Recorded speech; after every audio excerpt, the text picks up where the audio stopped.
नमस्कार। एक और टिप्पणी के साथ मैं अतुल चौरसिया। संबित पात्रा पिछले जन्म में कॉमरेड श्रीपद अमृत डांगे हुआ करते थे और पुरानी वाली कम्युनिस्ट पार्टी ही आज की भाजपा है।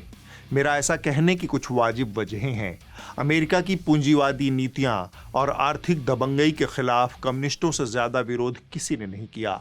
हमारे कम्युनिस्ट अमेरिका के नाम भर से बिदक जाते हैं। दुनिया भर में वैचारिक स्तर पर सरकारों को बनाने बिगाड़ने का खेल इतना लंबा और गहरा चला कि एक समय में दुनिया दो हिस्सों में बंट गई थी। एक हिस्सा पूंजीवादी अमेरिका और दूसरा हिस्सा वामपंथी रसिया के पाले में खड़ा हो गया था। ये युद्ध था विचारों का और इकोनॉमिक पॉलिसीज का। एक तरफ यूएसएसआर पूरी दुनिया में कम्युनिज्म को बढ़ावा देना चाहता था, वहीं दूसरी ओर अमेरिका का एकमात्र मकसद था कि कैपिटलिज्म का बोलबाला विश्व के हर देश में हो। इन दोनों देशों के इस आपसी रंजिश में इनका अपना तो कुछ खास नहीं गया, लेकिन एशिया समेत विश्व के कई देशों को इस वॉर का खामियाजा भुगतना पड़ा। इस संकट में भी भारत गुट निरपेक्ष बना रहा, लेकिन हमारे देश के वामपंथी गुट निरपेक्ष नहीं थे। वो पानी पी पी कर देश और दुनिया की हर समस्या के लिए अमेरिका को लतियाते जुतियाते रहते थे। ऐसा कहा जाता है कि दुनिया की हर समस्या के लिए हमारे वामपंथी मित्रों के पास कम से कम एक कॉन्स्पिरेसी थियरी अवश्य होती है और वह अमेरिका से जुड़ी होती है। खैर, अब न अमृत डांगे हैं न वो वाली कम्युनिस्ट पार्टी है। फिर भारत में संबित पात्रा का जन्म हो गया और लगे हाथ कॉन्स्पिरेसी थियरी का भी पुनर्जन्म हो गया। पूर्व जन्म के वामपंथी संबित पात्रा के वामपंथी संस्कार ऐसे थे कि उन्होंने एक तड़कता भड़कता और आग लगाऊ प्रेस कॉन्फ्रेंस कर डाला।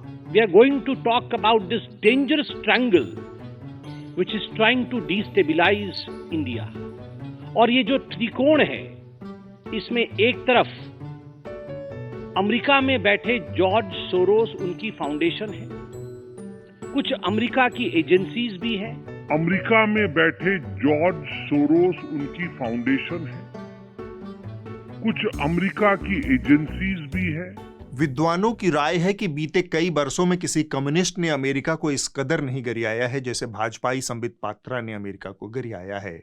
मतलब एकदम इन्होंने वक्त बदल दिया, जज्बात बदल दिए, जिंदगी बदल दी। संबित पात्रा ने इस कदर आग लगाई कि स्वयं महाप्रभु America Shri Shri 1008 Donald Trump वाले ने शिकायत दर्ज करवाई है कि ऐसे कैसे हम सुख दुख के साथी बनेंगे अगर महापात्रा जैसे लोग हमारे डीप स्टेट के बारे में खुलेआम कपोल कल्पित कहानियां सुनाएंगे। नई दिल्ली में अमेरिकी दूतावास के एक प्रवक्ता ने द हिंदू अखबार से कहा, यह निराशाजनक है कि भारत में सत्तारूढ़ दल इस तरह के आरोप लगा रहा है। मोदी जी और उनके कारण भारत का डंका पूरी दुनिया में बज रहा है।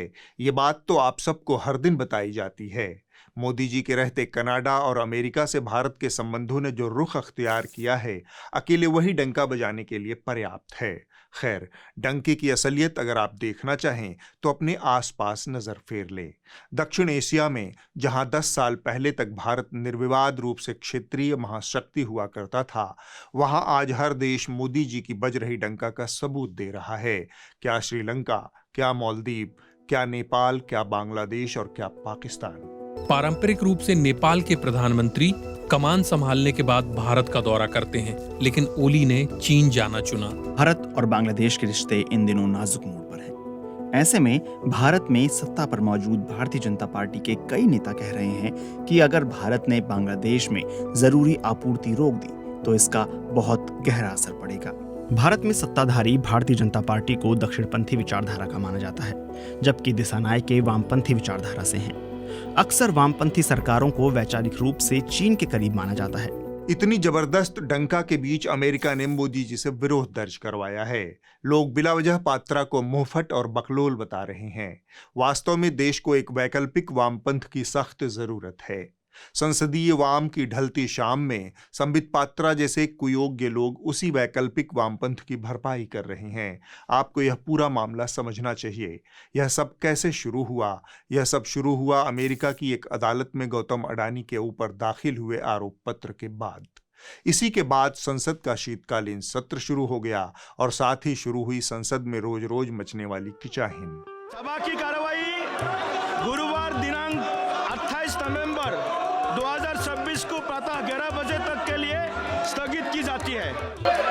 The House stands adjourned to meet at 11 a.m. on Thursday, the 28th November 2024.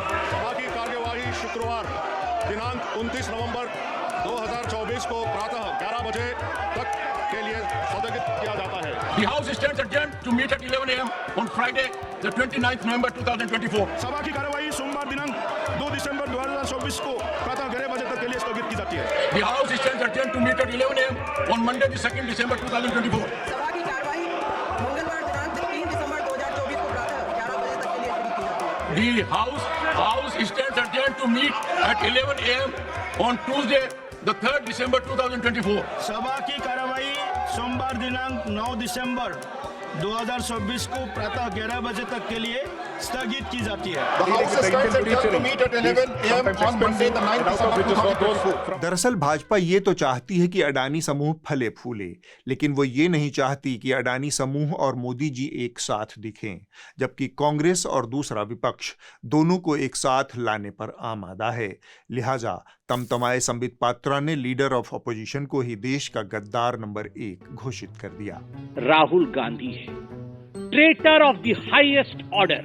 मुझे आज एलओपी लीडर ऑफ अपोजिशन को देशद्रोही कहने में किसी प्रकार की कोई संकोच मुझे महसूस नहीं हो रहा है। भाड़ में गई संवैधानिकता और भाड़ में गई लोकतांत्रिक परंपरा। कॉन्स्पिरेसी थियरी और देशद्रोह का सर्टिफिकेट, इन दो कामों के लिए ही भाजपा ने पात्रा को हायर कर रखा है।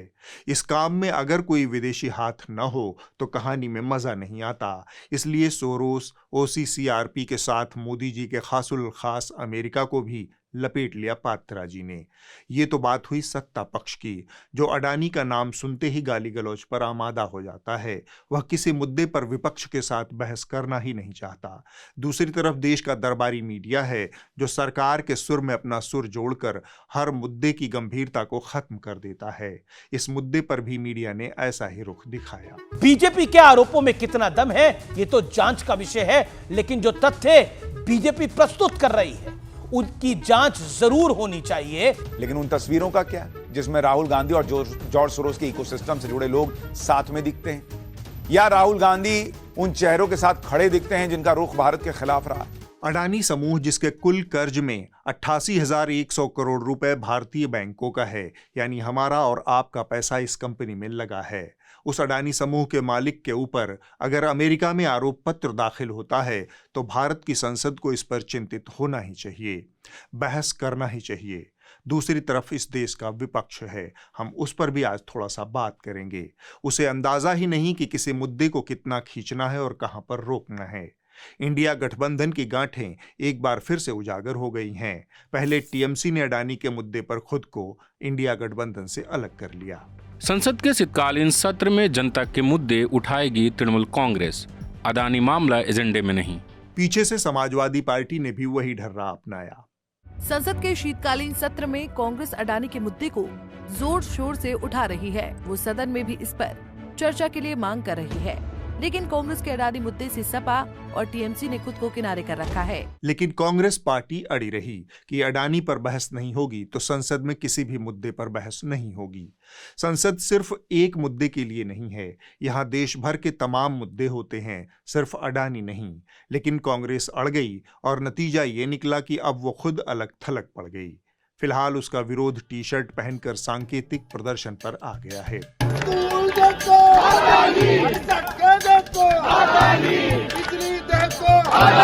मैं जो भी बोलता हूँ ये करता है। ये बड़े सीरियस लग रहे हैं।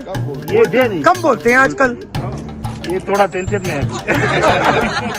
महफिल और सियासत पर एक बात एक सी लागू होती है, विरोध कितना खींचना है और कहां रुकना है यह नेता को पता होना चाहिए।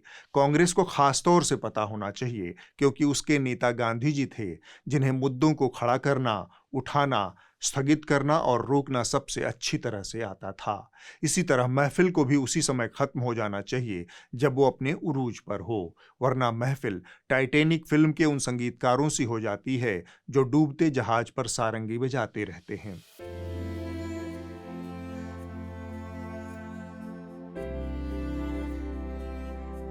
अब हम आगे बढ़ते हैं। कांग्रेस पार्टी 150 सालों में जहां तक पहुंची है, भाजपा 40 सालों में जहां तक पहुंची है, आम आदमी पार्टी 10-12 सालों में ही वहां तक पहुंच गई है।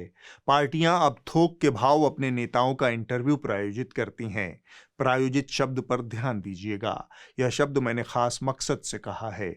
ऐसा लगता है कि अब इंटरव्यू की परिभाषा बदल गई है और ज्यादातर इंटरव्यू तयशुदा होने लगे हैं। बिल्कुल उसी तरह जैसे मौके दर मौके मोदी जी के थोक के भाव आने वाले इंटरव्यूज पर स्क्रिप्टेड होने का आरोप लगता रहता है। इतनी ताकत कहां से आती है? एक वक्त पे मैं देखती हूँ सुबह सुबह आपका कार्यक्रम शुरू हो जाता है, अलग अलग जगहों पर जाकर आप रैली को संबोधित करते हैं, फिर शाम को रोड शो करते हैं, फिर रात में मीटिंग करते हैं। सर, आपकी जो छवि है वो है गरीबों के मसीहा की छवि। हमने देखा महिलाएं कैसे रोने लगती हैं जब आप जाते हैं, गरीब महिलाएं कितना सुसाइड करती हैं। आपकी जो योजनाएं भी हैं वो सब 25 करोड़ लोगों को आपने गरीबी रेखा से बाहर उठाया। आप लबरेज हैं कॉन्फिडेंस से, मतलब आपको नर्वसनेस जरा भी नहीं है। पर ये रिश्ता माँ बेटे का जी, और आपने इसका मतलब सेवा भी माँ के तौर पर ही की, वो जो काशी में इतना विकास हुआ। बिल्कुल उसी तर्ज पर हाल ही में शिक्षक से नेता बने अवध ओझा का भी थोक के भाव इंटरव्यू आम आदमी पार्टी ने आयोजित किया।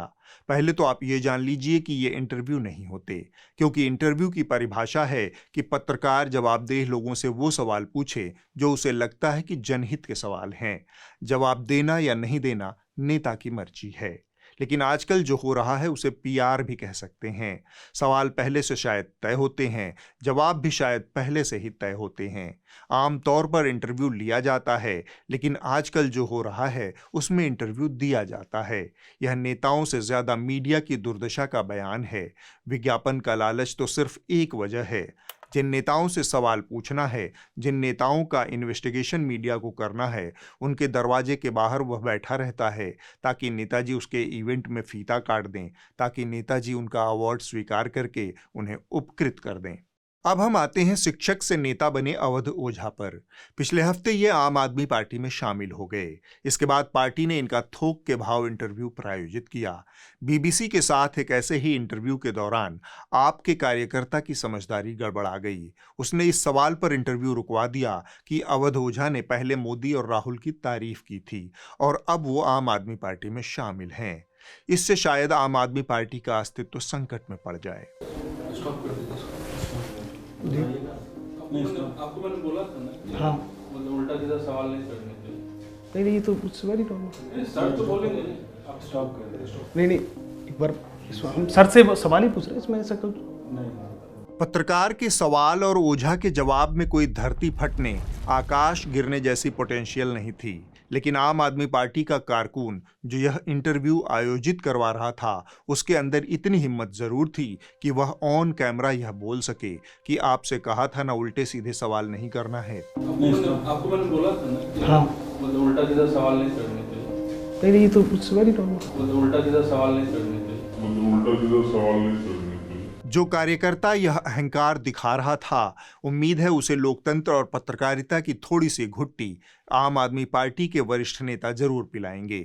जहां तक अवध ओझा की बात है तो सबसे पहले यह जान लें कि नेता का अवसरवादी होना गुण है, शिक्षक का अवसरवादी होना अवगुण है। अवसरवादी शिक्षक एक रीढ़ विहीन छात्रों की पीढ़ी तैयार करेगा, आदर्शों और संघर्षों के जज्बे से महरूम एक पीढ़ी। दुनिया का राजा बनाने की तकनीक सिखाने वाले अवध ओझा को आप इन दोनों पैमानों पर तौल सकते हैं। मदमस्त हाथी की तरह चलने वाले ओझा जी ने पहली ही चुनौती के सामने घुटने टेकते हुए जो बात कही, वह उनके राजनीति में सुनहरे भविष्य की गारंटी है। सुना जाए। ना भैया देखो, मैं बोल रहा हूँ जी, पार्टी लाइन डिसाइड करेगी। ना भैया देखो, मैं बोल रहा हूँ जी, पार्टी लाइन डिसाइड करेगी। पलक झपकते ही उन्होंने हाथ खड़ा किया, इंटरव्यू खत्म कर दिया और इशारा मिलते ही माइक ढीला कर दिया। उन्होंने बहुतों को राजनीति शास्त्र पढ़ाया है, अब कुछ लोग उन्हें राजनीति पढ़ाएंगे। क्लास में बकैती करना, क्या गर्लफ्रेंड तो नहीं है? हम क्या, तुम नहीं बता पाएंगे। राजा बनाना, तुम राजा हो और अपने आप को मान लो कि हम राजा हैं। और अपने मन की बात अपनी शर्त पर कह पाने में कितना बड़ा अंतर है, यह बात अवध ओझा को पहले ही दिन समझ आ गई होगी। खैर, मीडिया और सोशल मीडिया पर रायता फैलने के बाद बतकही कला में पारंगत ओझा जी ने द रेड माइक के साथ उस फैले हुए रायते को समेटने का प्रयास किया। उनके मुताबिक उन्होंने तो कोई सवाल पूछने से मना ही नहीं किया था। मैंने किसी सवाल पे ये नहीं कहा कि यार तुम ये सवाल मत पूछो, पूछो भाई। राजनीति में अगर आदमी सवाल का जवाब नहीं देगा तो फिर वो राजनीति, शिक्षक और राजनेता इनको जवाब ही देना है। वाह, वह इंटरव्यू तो काबिले जिन्नात की वजह से कैंसिल हुआ होगा। वहां कोई शैतानी ताकत काम कर रही होगी। ओझा जी की जिस अवसरवादी प्रतिभा का जिक्र हमने शुरुआत में किया, अब उस पर आते हैं। आम आदमी पार्टी में शामिल होने से पहले वो भाजपा और कांग्रेस के टिकटार्थी रह चुके हैं।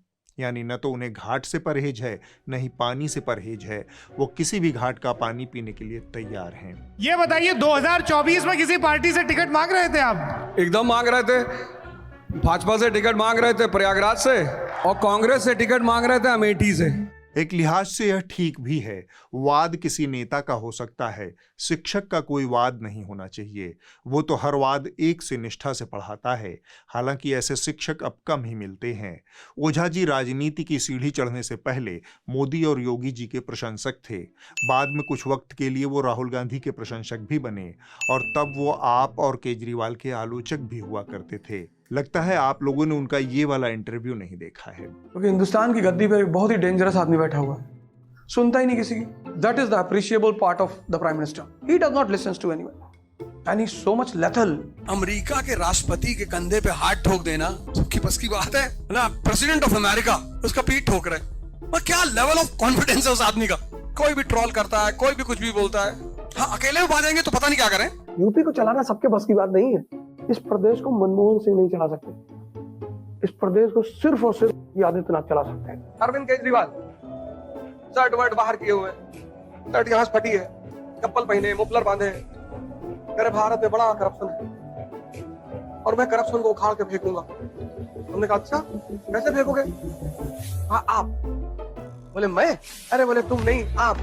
बोले ये क्या है? बोले पॉलिटिकल पार्टी है, हमको सत्ता में बिठाओ। लक्ष्य के प्रति इतनी स्पष्टता एक सफल शिक्षक का गुण है, और उससे भी ज्यादा यह एक सफल नेता का गुण है कि हर सीढ़ी को अंततः अपने मकसद के लिए इस्तेमाल कर ले।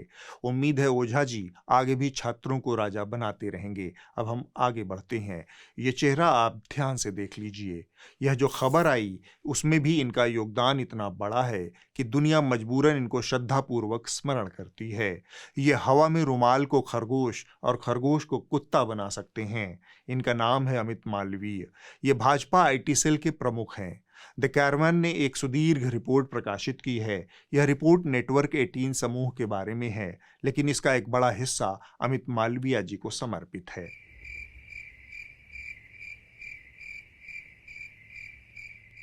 कैरवन की विशेष रिपोर्ट में मालवीय जी को मिले क्रिटिकल एक्नॉलेजमेंट की वजह है उनका नेटवर्क 18 के संपादकीय मामलों में दखल।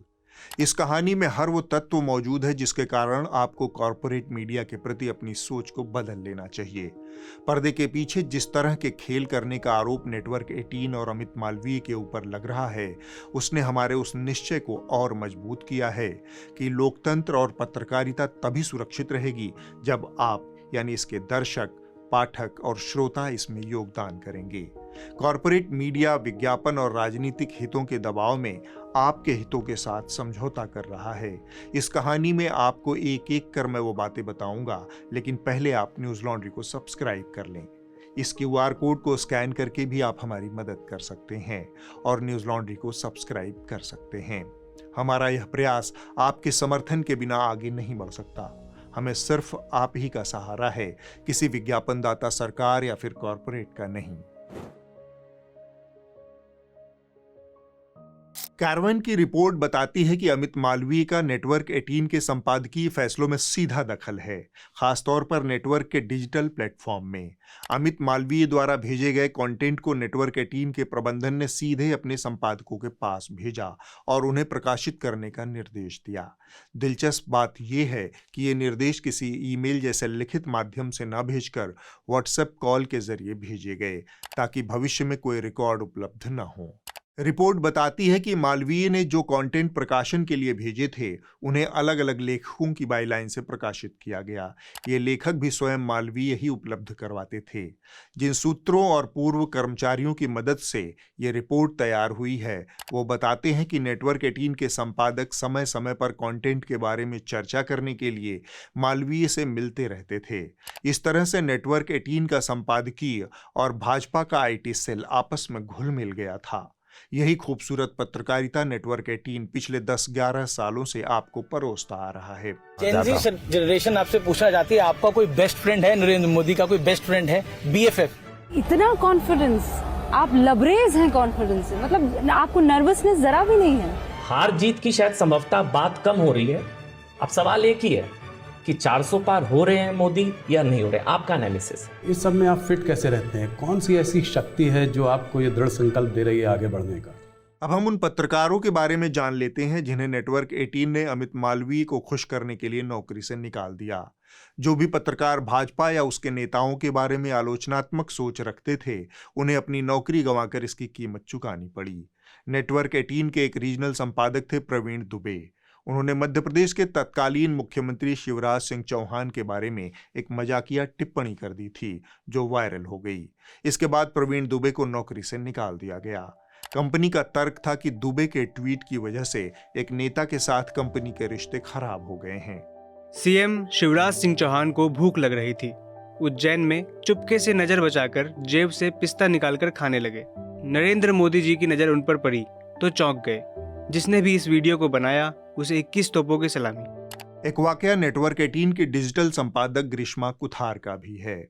उन्होंने कोविड के दौरान सरकार की असफलता और प्रधानमंत्री मोदी को केंद्र में रखकर एक इंस्टाग्राम पोस्ट डाला था। ग्रीष्मा को अपनी पोस्ट बदलने के लिए कहा गया और बाद में उन्हें कम अहमियत वाले एक नॉन जर्नलिस्टिक विभाग में ट्रांसफर कर दिया गया। मजबूरन ग्रीष्मा ने इस्तीफा दे दिया। कुछ हफ्ते पहले मुझे फर्स्ट पोस्ट से हटा दिया गया था और नेटवर्क 18 के प्रबंधन द्वारा बताया गया था कि मुझे एक पत्रकारिता से इतर काम दिया जा रहा है। मैंने यह समझने की कोशिश की कि ऐसा क्यों किया गया। मुझे कोई न्याय संगत स्पष्टीकरण नहीं दिया गया, जिसके कारण आज मजबूरन मुझे अपना पद छोड़ना पड़ा। ट्विटर सेंसरशिप से जुड़ा एक और वाकया सीनियर कार्टूनिस्ट मंजुल का भी है। मोदी से जुड़ा एक व्यंग्यात्मक कार्टून वायरल होने के बाद नेटवर्क 18 ने कार्टूनिस्ट मंजुल का कॉन्ट्रैक्ट समाप्त कर दिया।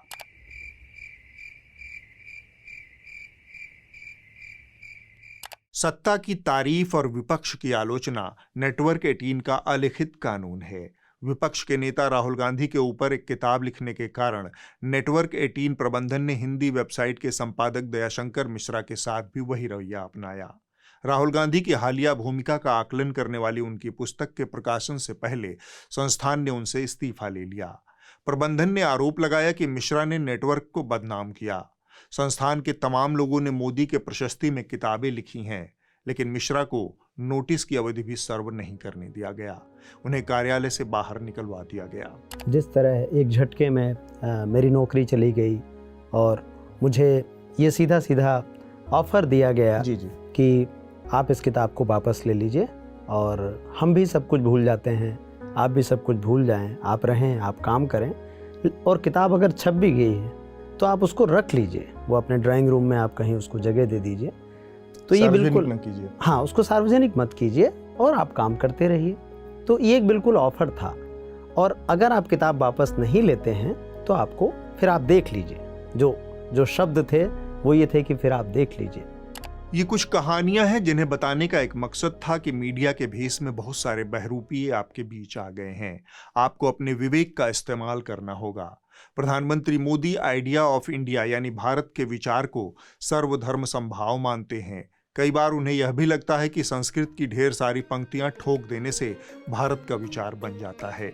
आइडिया ऑफ इंडिया वसुधैव कुटुंबकम, आइडिया ऑफ इंडिया सर्व पंथ समभाव, आइडिया ऑफ इंडिया अप दीपो भव, आइडिया ऑफ इंडिया तेन तत्तेन भुंजी था, आइडिया ऑफ इंडिया सर्वे भवन्तु सुखिनः, सर्वे सन्तु निरामया, सर्वे भद्राणि पश्यन्तु, मा कश्चित् दुर्भाग् भवेत्। मोदी जी के राज में जो भारत बन चुका है, पिछले हफ्ते पूरी बदसूरती से उसका डिस्प्ले हुआ।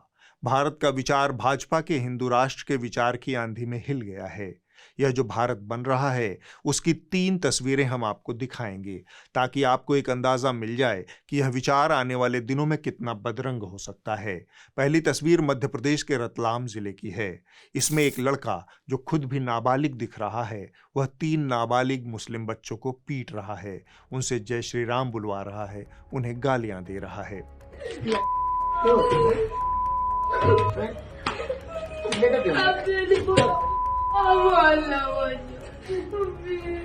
क्या बोला अल्लाह अल्लाह अल्लाह अल्लाह अल्लाह अल्लाह अल्लाह अल्लाह बोलो अल्लाह भगवान अल्लाह भगवान जय श्री राम। जोर से बोले जय श्री राम। बच्चों के कोमल मन में पनप रहे इस जहर के बाद आप बड़े बुजुर्गों की जहरीली सोच भी देख लीजिए। यह उत्तर प्रदेश के मुरादाबाद की तस्वीर है। यहाँ के एक रिहायशी मोहल्ले के लोगों का विवेक इस बात पर घास चरने चला गया कि उनके बीच रहने वाले एक हिंदू परिवार ने अपना घर एक मुस्लिम परिवार को बेच दिया। बौराए हिंदुओं ने ऐलान किया है कि जब तक मुस्लिम परिवार की रजिस्ट्री कैंसिल नहीं की जाएगी, विरोध प्रदर्शन जारी रहेगा। हम लोग सभी यहाँ पर टीडीआई सिटी के निवासी हैं और आज का जो हमारा धरना प्रदर्शन है उसकी मेन वजह ये है कि डॉक्टर बजाज यहाँ पर जो काफी सालों से रह रहे थे, वो हम पूरी सोसाइटी को बिना अवगत कराए उन्होंने अपना घर एक गैर संप्रदाय के व्यक्ति को बेच दिया है। डॉक्टर इकरा चौधरी है। तो हम इस सब चीज को स्वीकृत नहीं कर सकते कि गैर संप्रदाय का व्यक्ति हमारे टीडीआई सिटी में मंदिर के वो भी सामने आकर रहे। तो हम इसका कड़ा विरोध करते हैं। हमारी बहन बेटियों की सुरक्षा का सवाल है, इसलिए हम प्रशासन से और सभी लोगों से निवेदन करते हैं कि इस रजिस्ट्री को वापस कराया जाए। तीसरी तस्वीर इसी राजधानी दिल्ली की है। भाजपा के एक निगम पार्षद रविंद्र सिंह नेगी के ऊपर राष्ट्रीय स्तर का नेता बनने का भूत सवार है। पूर्वी दिल्ली के पटपड़गंज इलाके का यह भाजपा नेता प्रधानमंत्री के आइडिया ऑफ इंडिया को तसल्ली बख्श तरीके से लागू कर रहा है। यह व्यक्ति हर रोज अपने इलाके में निकलता है, हर रेहड़ी पटरी वाले के धर्म की पहचान करता है, इसके बाद उनकी दुकान पर अपना भगवा झंडा फहराता है। क्या मुस्लिम है? जी सर। तो यहाँ पे यार अपना नाम लिखो पहले। सर ये लग रहा था मैं क्या लगा? यहाँ लगाओ बढ़िया सा। यहाँ लगाओ गुड्डू भाई। ठीक है, गुड्डू भाई पनीर भंडार लगाओ। और इसका कुछ है नहीं, तुम पता हम जाओ। गुप्ता जी यार हिंदू हो ना, कट्टर हिंदू हो ना, तो आइए लगाया करो यार, कम से कम लोगों को पता तो चले। हिंदू हो ना, सनातन धर्मी, इसको लगाओ। देखो सुनो सुनो, आजकल कुछ जो दूसरी कौम के लोग हैं ना, पनीर में थूक मिला देते हैं, दूध में थूक मिला देते हैं, तो आपको ये रखना है। नेगी के इस तरह के वीडियो पिछले काफी समय से वायरल हो रहे हैं, लेकिन मजाल नहीं कि कोई कार्रवाई हो जाए। दिल्ली के विधानसभा चुनावों से पहले इस आदमी की बेचैनी बढ़ गई है। 10 वर्षों में कुछ हुआ हो या नहीं, लेकिन गौरक्षा के नाम पर, जय श्री राम के नाम पर प्रतिबंध और आर्थिक बहिष्कार जैसे खुला अपराध करने की छूट कुछ लोगों को मिल गई है। प्रधानमंत्री संस्कृत में भारी भारी ढेला मारते रहें, क्या फर्क पड़ता है? अब आप इस हफ्ते की रिपोर्ट देख लीजिए। जो कही जा रही थी बातें के अंदर में। इस हफ्ते की रिपोर्ट दैनिक जागरण के YouTube चैनल से है। यह पंजाब में हो रही लड़कियों की तस्करी की कहानी है। नौकरी और अच्छी सैलरी का झांसा देकर खाड़ी देशों में लड़कियों को ले जाने का मामला सामने आया है। विदेश में बैठे दलाल लड़कियों को बंधक बनाकर उनके जरिए दूसरी लड़कियों को भेजने का दबाव भी डालते हैं। मम्मी प्लीज अभी बहुत औखे हैं ते सानू इत्थे सद लो, साडे नाल बाला बुरा हाल करदा ना, सानू खाण पीण नूं दिंदा आ। ਤੇ ਬੱਚੀ ਦੀ ਤਿਆਰੀ ਤਾਂ ਆਪਾਂ ਕਰਦੇ ਸੀ, ਆਪਣਾ ਪੇਟ ਨਹੀਂ ਪਾਰ ਹੁੰਦਾ ਸੀ ਬੱਚਿਆਂ ਦਾ ਵੀ ਆਪਦਾ ਵੀ। ਫਿਰ ਕਿਸੇ ਕੁੜੀ ਨੇ ਬਤਾਇਆ ਸੀ ਪੋਤੇ ਕੰਮ ਬਹੁਤ ਅੱਛਾ ਹੈ, ਬਹੁਤ ਵਧੀਆ ਕੰਮ ਹੈ, ਤੈਨੂੰ ਲਗਾ ਦੇਵਾਂਗੇ, ਤੇਰਾ 4 ਪੈਸਾ ਬਣ ਜਾਊਗਾ। ਉੱਥੇ ਜਾ ਕੇ ਫਸ ਗਈ। मिस यू मम्मी, जल्दी आ जाइए। अगले हफ्ते होगी एक और टिप्पणी। नमस्कार।